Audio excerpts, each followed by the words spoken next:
Now today's topic is hypertensive encephalopathy. By definition, this actually deterioration in the brain function which results from elevation in blood pressure readings to at least 150 over 100 millimeter of mercury, and it can occur in a patient who is or who was previously normotensive. And something unique with it doesn't usually occur in patients with chronic hypertension. Now, how can you know, as a client or as a patient, that you are developing this problem?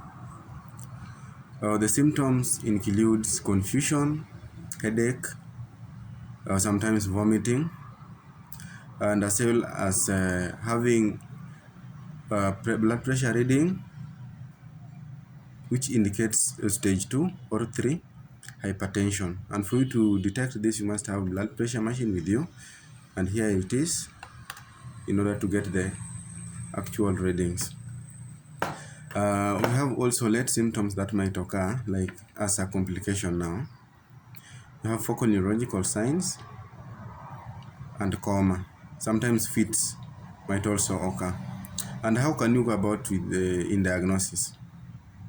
First of all, we need to rule out all the probable causes of encephalopathy, which might include cerebrovascular accident. So we need to do at least a CT scan, right? Then we also need to rule out glucose disturbances like hypoglycemia, right? As well as electrolyte imbalances, which can include imbalances in magnesium, calcium, and potassium, right? Now, how about the management? Definitely, in managing these patients, we need to lower the blood pressure, at least diastolic blood pressure, by 10 to 15 millimeter of mercury in 2 to 4 hours, because the diastolic reading is the critical reading in the blood pressure. Yeah.